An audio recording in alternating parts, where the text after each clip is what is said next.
नमस्कार प्यारे दोस्तों, कैसे हो आप सभी। उम्मीद करती हूँ कि बहुत अच्छे होंगे और अच्छे से मन लगा के पढ़ाई कर रहे होंगे। दोस्तों, जैसा कि आप सभी को मालूम है कि हमने सूफी काव्य पढ़ के ख़त्म कर दिया है। अब हम करेंगे इससे संबंधित महत्वपूर्ण क्वेश्चन आंसर, ठीक है दोस्तों। और जैसा कि आप सभी को मालूम है कि हमने संत काव्य में 200 क्वेश्चन करे थे, तो इसमें भी हम 200 क्वेश्चन करेंगे, ठीक है दोस्तों। लेकिन इसमें 200 क्वेश्चन में एक वीडियो में मैं 50 क्वेश्चन नहीं लेके आऊँगी दोस्तों। मैं इसको कम करूँगी संख्या को, क्योंकि बहुत लंबी वीडियो हो जाती है। उसके लिखने में इतना वक्त लगता है कि समझाने में फिर अच्छे से मैं जितने अच्छे से समझाना चाहती हूँ ना, उतने अच्छे से आपको समझा नहीं पाती हूँ। इसीलिए मैं 20-20 क्वेश्चन लाऊंगी या फिर 25 क्वेश्चन लाऊंगी, ठीक है। तो ये हमारा फर्स्ट पार्ट है। मैं स्टार्ट करती हूँ। इसको देखिए यहाँ पे कौन सा क्वेश्चन आया है। सबसे पहले आपके लिए सुमिलित करने वाला क्वेश्चन है, ठीक है दोस्तों। देखिए यहाँ पे हमें क्या सुमिलित करना है, सूफी शब्द और इनका जो अर्थ है वो सुमिलित करना है। इसके बारे में पढ़ा है पहले, लेकिन अच्छे से मैं आपको बता देती हूँ। यहाँ पे देखिए दोस्तों, सफ का मतलब होता है पंक्ति। क्या होता है?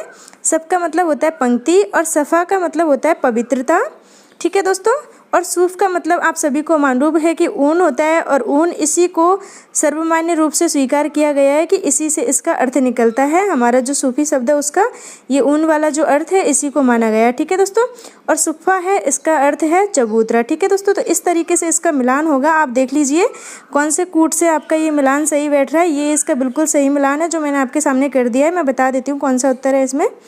तो देखिए दोस्तों, हमारा फर्स्ट का इसमें सेकंड है। तो फर्स्ट का सेकंड कहाँ पे है? देखिए फर्स्ट का सेकंड 2 में है, एक तो 2 में और एक 3 में, ठीक है। और सेकंड का हमारे का थर्ड था, ठीक है दोस्तों। सफ़ा का मतलब हमने किया पवित्रता, तो सेकंड का थर्ड भी 2 में है, ठीक है दोस्तों। उसी तरीके से हमारा थर्ड है, इसका फोर्थ था। तो देखिए दोस्तों, थर्ड का फोर्थ कौन से में? इसमें तो है नहीं, थर्ड में, फोर्थ में ही है। तो ये दो वाला जो उत्तर है ना, ये बिल्कुल सही हो जाएगा। ये तो हमारे यहीं पे क्रॉस थे, फर्स्ट और फोर्थ, तो क्योंकि इसमें स्टार्टिंग में ही गलत हो गया था, लेकिन ये तो यहाँ तक बिल्कुल सही था। इसके बाद तीसरा इसका विकल्प देखा तो यहाँ जाके हमें उत्तर मिल गया हमारा, ठीक है। तो इस तरीके से आपको ये करना है। तो इसका जो सही उत्तर है वो 2 पॉइंट है, 2 नंबर है। और मैंने आपको बता दिया मिलान करके कि किसको क्या बोला जाता है, मतलब किसका अर्थ क्या है, ठीक है। देखिए दोस्तों, यहाँ पे आपसे क्या पूछा गया है कि सूफी दर्शन में आध्यात्मिक यात्रा की 4 अवस्थाएं हैं, उनका सही क्रम आपको बताना है। इन अवस्थाओं के बारे में तो आपने पढ़ा है, हमने जब डिटेल में चर्चा की है तो उसमें पढ़ रखा है, लेकिन आपको यहाँ पे बताना है कि सही क्रम कौन सा है, ठीक है। तो आप सभी को मालूम है कि पहले है शरीयत, तो शरीयत सभी में सही दे रखा है, मतलब कि ये चारों में मैच खा रहा है। लेकिन उसके बाद हमारा क्या है दोस्तों, इसके बाद है हमारा तरीकत, ठीक है। तो तरीकत देखो इसमें तो है नहीं, मतलब ये ऑप्शन क्रॉस है, और दूसरे वाले में भी नहीं है, तो ये भी क्रॉस है। मतलब 2 ऑप्शन तो आपके क्रॉस हो गए। और आपके बचे यहाँ पे दूसरा और तीसरा, तो इसको कर लेते। देखिए दोनों में तरीकत है, तो यहाँ तक दोनों सही है।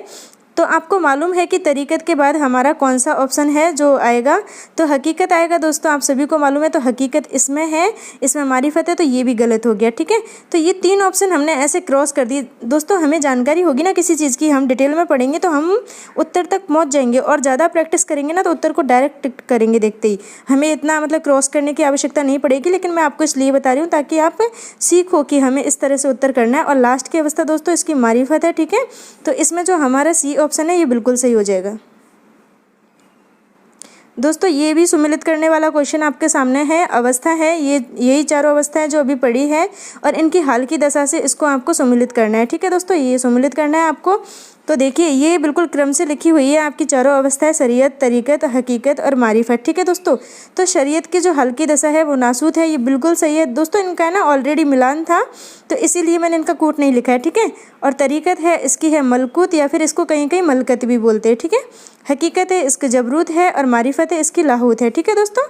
ये चारों ऑप्शन ऑलरेडी सही है, तो ये यहाँ पे आपको इसका उत्तर करने की आवश्यकता नहीं है, ऐसे इसका मिलान करके याद कर लेना दोस्तों। ये है हमारा 4th क्वेश्चन, और यहाँ पे आपको असंगत की पहचान करनी है, मतलब कि एक ऑप्शन इसमें गलत है, उसकी पहचान करनी है। और दोस्तों आपको याद आ रहा होगा कि मैंने आपको जब ये लिखाया था तो इनका अर्थ भी अच्छे से लिखाया था और वहाँ पे समझाया भी था, ठीक है। तो देखिए दोस्तों, वस्ल है, वस्ल का अर्थ है परम सत्य की अनुभूति। तो आपको याद आ रहा होगा कि परम सत्य की अनुभूति वस्ल का नहीं है दोस्तों, ये यहीं पे क्रॉस हो गया है।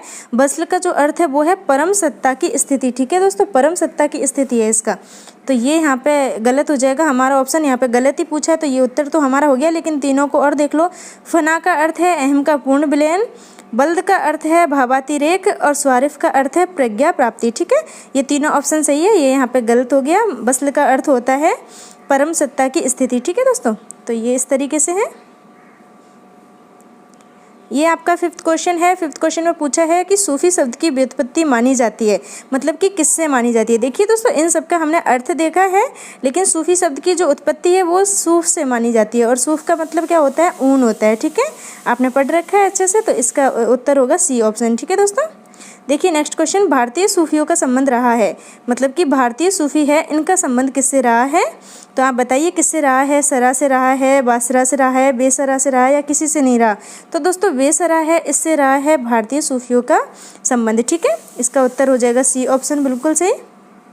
ये देखिए दोस्तों, यहाँ पे आपसे क्या पूछा गया है कि भक्तिकालीन किस शाखा में दाम्पत्य भक्ति भाव की विशद अभिव्यक्ति हुई है। मतलब आपसे ये पूछा गया है कि भक्ति काल की जो हमारी 4 शाखाएं हैं ना दोस्तों, 4 कौन कौन सी शाखा है, संत काव्य है, सूफी काव्य है, राम भक्ति काव्य है, कृष्ण भक्ति काव्य है। इन चारों शाखाओं में से कौन सी ऐसी है जिसमें दाम्पत्य भक्ति, मतलब कि दाम्पत्य मतलब युगल भक्ति, दाम्पत्य यानी पति पत्नी का जोड़ा, ठीक है, उनकी भक्ति की विशद अभिव्यक्ति हुई है। ठीक है, तो बताइए किसमें हुई है। ज्ञान मार्गी, मतलब कि ये उसी से संत काव्य से संबंधित है। प्रेम मार्गी सूफी काव्य से संबंधित है। राम मार्गी राम काव्य से, और कृष्ण मार्गी है ये कृष्ण काव्य से संबंधित है। ठीक है दोस्तों, तो यहाँ पर जो हमारा उत्तर है वो क्या है, आपको तो ये बताना है। ठीक है, तो दोस्तों प्रेम मार्गी जो हमारी शाखा है ना भक्ति काल की, इसमें दाम्पत्य भक्ति की विशद अभिव्यक्ति हुई है। ठीक है, तो इसका उत्तर होगा बी ऑप्शन, बिल्कुल। देखिए दोस्तों, यहाँ पे आपसे क्या पूछा गया है कि ईश्वर की सगुण व निर्गुण दोनों रूपों में अभिव्यक्ति किस शाखा में मिलती है। मतलब कि आपको ये बताना है कि वहाँ पे सगुण और निर्गुण दोनों रूपों में आपको अभिव्यक्ति मिलेगी, तो ऐसी कौन सी शाखा है भक्ति काल की, आपको वो बताना है। ठीक है दोस्तों, तो बताइए ज्ञान मार्गी में मिलती है, प्रेम मार्गी में, राम मार्गी में, या फिर कृष्ण मार्गी में। तो दोस्तों इसका जो सही उत्तर है वो है प्रेम मार्गी। इसमें सगुण और निर्गुण दोनों रूपों में आपको अभिव्यक्ति मिलेगी, ठीक है, ईश्वर की। तो इसका सही उत्तर है बी ऑप्शन। ठीक है दोस्तों, नेक्स्ट क्वेश्चन पढ़ते हैं। कौन से सूफी ग्रंथ में लिखते समय कवि ने मुल्ला वजई के सवरस का अनुकरण किया है। दोस्तों ये हमने बहुत अच्छे से पढ़ा टॉपिक में, तो आप सभी को मालूम है कि अनुराग बांसुरी को जब लिखा कवि ने इसके ने, और आप मुझे कमेंट करके बताना कि अनुराग बांसुरी किसकी रचना है। ठीक है, क्योंकि कुछ काम आपको भी तो करना है। मैं देखना चाहती हूँ कि आप कितना पढ़ रहे हो, साथ में याद कर रहे हो कि नहीं कर रहे, या फिर इस लॉकडाउन में ऐसे ही कि जो मन आया वो कर लिया, सो गए, खा लिया, पी लिया। तो दोस्तों ऐसे काम नहीं चलेगा, आप मुझे बताना अनुराग बांसुरी किसकी रचना है। ठीक है, और आपको यहाँ पे बताना है कि ये अनुराग बांसुरी, बता दिया ऑलरेडी मैंने आपको उत्तर, कि इन्होंने ये मुल्ला वजई की रचना है सवरस, इसका अनुकरण करके लिखा है। ठीक है, तो ये इसका सही उत्तर हो जाएगा। देखिए दोस्तों, इस क्वेश्चन में आपसे क्या पूछा गया है कि इंद्रावती की कड़वक पद्धति है उसके बारे में कौन सा सही है। मतलब कि इन चारों में से आपको सही बताना है। देखिए दोस्तों, कड़वक पद्धति उसको बोलते हैं जो मैंने आपको बताया था ना, आपको याद होगा कि 7-7 पंक्तियों के बाद एक दोहा या फिर सोरठा स्थापित किया जाता है, या फिर 5-5 पंक्तियों के बाद एक दोहा या सोरठा स्थापित किया जाता था, उसको कड़वक पद्धति बोलते हैं। ठीक है, तो यहाँ पे आपसे पूछा जो इंद्रावती रचना है ना दोस्तों, इसके बारे में कि इसमें कौन सी, मतलब कि जो कड़वक पद्धति थी उसमें कौन कौन कितनी पंक्तियों के बाद दोहा स्थापित किया जाता था। ठीक है, तो पढ़ लेते ऑप्शन को, फिर हम उत्तर तक पहुंचेंगे। देखिए 5-5 अर्धालियों पर दोहे का प्रावधान था। दोस्तों ये पंक्तियों का मतलब ही होता है अर्धालियों। ठीक है, तो आप सभी को मालूम है कि इसका उत्तर यही है, 5-5 अर्धालियों पर दोहे का प्रावधान था। देखिए दोस्तों, इस क्वेश्चन में आपसे क्या पूछा गया है कि सूफी साहित्य की भाषा और लिपि कौन सी थी। ठीक है, काफ़ी अच्छा क्वेश्चन है दोस्तों, ये एक बार आ चुका है पिछली एग्जाम में, मैंने देखा है खुद। तो इसका जो सही उत्तर है वो आपको बताना है मुझे कि इसकी भाषा और लिपि कौन सी है सूफी साहित्य की। ठीक है दोस्तों, अवधी भाषा व फारसी लिपि है, ब्रज भाषा व देवनागरी लिपि है, अवधी व देवनागरी है, फारसी व फारसी है। तो दोस्तों इसका जो सही उत्तर है ना वो है अवधी भाषा व फारसी लिपि। ठीक है, ए ऑप्शन बिल्कुल सही है, आप इसको याद कर लेना, काफ़ी अच्छा क्वेश्चन है ये। ठीक है दोस्तों, देखिए यहाँ पे आपको बताना है, ये क्वेश्चन थोड़ा सा अलग है और अच्छा भी है। ठीक है, रोस्तुक हकायक फारसी रचना के रचयिता कौन है। दोस्तों ये रचना काफ़ी फेमस है, इसीलिए मैंने ये क्वेश्चन आपके लिए यहाँ पे रख दिया है। तो आपको बताना है कि रोस्तुक हकायक जो रचना है, फारसी रचना है, इसके रचयिता का नाम क्या है। ठीक है, नूर मोहम्मद है, मंजन है, जैसी है, या कासिम शाह है। तो इसका सही उत्तर है नूर मोहम्मद। ठीक है दोस्तों, नूर मोहम्मद है इसका सही उत्तर। अब आपको बताना है कि आचार्य रामचंद्र शुक्ल ने कौन सी सूफी रचना को बहुत ही निम्न कोटि की मानी है। देखिए बहुत ही निम्न कोटि की, मतलब कि मैंने आपको बताया था समझाते समय कि मतलब कि इसमें दम वाली बात नहीं है, कोई खास बात इसमें है नहीं, आचार्य रामचंद्र शुक्ल जी ने ऐसा कहा है, लेकिन कौन सी रचना के लिए कहा है उसका जो नाम रखा गया ना दोस्तों, वो नायक और नायिका दोनों के नाम पे रखा गया था। मतलब उसके नायक का नाम है हंस और नायिका का नाम क्या था दोस्तों, जवाहिर। तो आपको मालूम आ गया होगा कि हंस जवाहिर रचना है, इसके बारे में बोला था कवि ने कि इस रचना में कोई खास बात नहीं है, ये निम्न कोटि की रचना है, ठीक है। और किसने बोला, कौन से उसने बोला, इतिहासकार ने, रामचंद्र शुक्ल जी ने, ठीक है दोस्तों। देखिए यहाँ पे आपसे क्या पूछा गया है कि ज्ञानदीप के रचनाकार कौन है। ज्ञानदीप जो आपकी रचना है, इसके रचनाकार का नाम क्या है, तो दोस्तों शेख नबी की रचना है, ठीक है। ए ऑप्शन बिल्कुल सही हो जाएगा यहाँ पे। देखिए दोस्तों यहाँ पे आपसे क्या पूछा गया है कि डॉक्टर रामकुमार वर्मा ने कौन सी रचना को पद्मावत की छाया प्रति माना है। मतलब कि ऐसी कौन सी रचना है जिसको डॉक्टर रामकुमार वर्मा ने कहा कि ये पद्मावत के जैसी ही लगती है, मतलब उसकी छाया प्रति है, ठीक है। तो बताइए कौन सी रचना के लिए कहा गया है ऐसा, चित्रावली के लिए, मधुमालती के लिए, सत्यवती कथा के लिए या फिर मृगावती के लिए। काफ़ी अच्छा क्वेश्चन ये दोस्तों है आपके सामने, क्योंकि इस तरीके के क्वेश्चन आपसे पूछे जाएंगे जो थोड़े से उलझे हुए हैं। ऐसे डायरेक्ट सीधा क्वेश्चन आपसे नहीं पूछा जाएगा कि ये किसकी रचना है, या फिर नॉर्मल जो क्वेश्चन है वो नहीं आएगा दोस्तों। इसीलिए आपको मालूम होना चाहिए कि इसका उत्तर क्या है। तो इसका उत्तर है चित्रावली, ठीक है दोस्तों। चित्रावली इसका बिल्कुल सही उत्तर है। देखिए दूसरा क्वेश्चन, ब्रह्माख्यान परंपरा में सर्वाधिक ग्रंथ लिखने वाले कवि का नाम क्या है। दोस्तों आपको मालूम होगा कि मैंने इनको ज्ञान कवि लिख दिया था, फिर आपको बताया था कि इनका नाम है जान कवि, ज्ञान कवि नहीं है। और ये राजस्थान के कवि है, इन्होंने बहुत सारी रचनाएं लिखी है, 72 के करीब इन्होंने ग्रंथ लिखे हैं सूफी काव्य में, मतलब ब्रह्माख्यान परंपरा है इसमें। तो ये जान कवि है, राजस्थान के है, राजस्थान में सीकर जिले के, ठीक है। देखिए यहाँ पे आपसे क्या पूछा गया है, सूफी काव्य धारा का सर्वप्रथम कवि सर्वमान्य रूप से किसको माना गया है। देखिए सर्वप्रथम कवि भी माना गया है उसको, और सर्वमान्य रूप से उसको स्वीकार भी किया गया है। ऐसे कौन से कवि है, मुल्ला दाऊद है, जायसी है, चंदायन है या फिर जान कवि है। तो दोस्तों ये तो आप जानते हो कि चंदायन कवि का नाम नहीं है, ये तो रचना का नाम है, ठीक है। तो मैंने जानबूझ के आपके लिए यहाँ पे ये लिख दिया है। तो आप कह रहे होंगे मैडम जायसी बहुत ज़्यादा फेमस है, ये ही है, इन्हीं को माना जाता है प्रथम कवि। लेकिन मैं आपको बता दूँ कि दोस्तों इनको नहीं माना जाता प्रथम कवि, मुल्ला दाऊद जी को माना जाता है। और किसने माना था दोस्तों, डॉक्टर रामकुमार वर्मा जी ने माना, और इसी को सभी ने सर्वमान्य रूप से स्वीकार कर लिया था, ठीक है।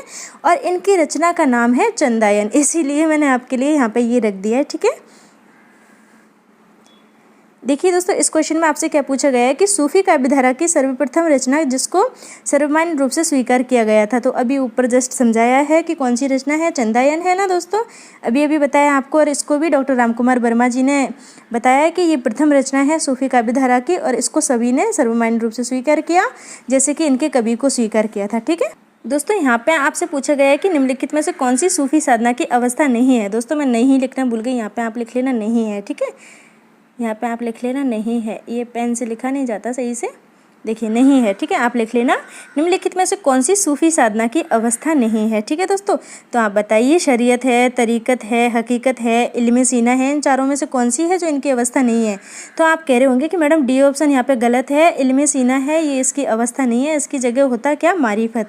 मारिफत होता, ये इसकी आखिरी अवस्था है, शरीयत, तरीकत, हकीकत और मारिफत, ठीक है दोस्तों। ये इसका उत्तर मतलब गलत है यहाँ पे, और जो गलत है वही बताना है। देखिए लास्ट क्वेश्चन है हमारा इस पार्ट का, और इसमें क्या पूछा गया है कि सूफियों के अनुसार कुरान में कितने प्रकार का ज्ञान होता है। आपको बताना है कि कुरान में कितने प्रकार का ज्ञान होता है सूफियों के अनुसार, ठीक है। तो बताइए, 1 प्रकार का, 2 प्रकार का, 3 प्रकार का या फिर 4 प्रकार का। तो दोस्तों आप कह रहे होंगे मैडम 2 प्रकार का है, इसको तो हम भूल ही नहीं सकते, क्योंकि आपने छोटी सी 2 पंक्ति लिख के भी हमें कम्युनिटी पोस्ट में डाला था हमारे लिए। और उनके नाम क्या थे दोस्तों, आपको याद आ रहे होंगे, इल्मे सफ़ीना और इल्मे सीना। इल्मे सफ़ीना मतलब कि पुस्तकीय ज्ञान, ठीक है, शास्त्रीय ज्ञान एक तरह से मैं कहूँ। और इल्मे सीना यानी कि आपके हृदय में निहित ज्ञान, आपके हृदय में जो निहित ज्ञान है, जिसको आप अनुभव करते हो, जिसको महसूस करते हो, ठीक है। तो ये 2 तरीके के ज्ञान हैं जो सूफियों ने माने हैं कुरान में, ठीक है दोस्तों।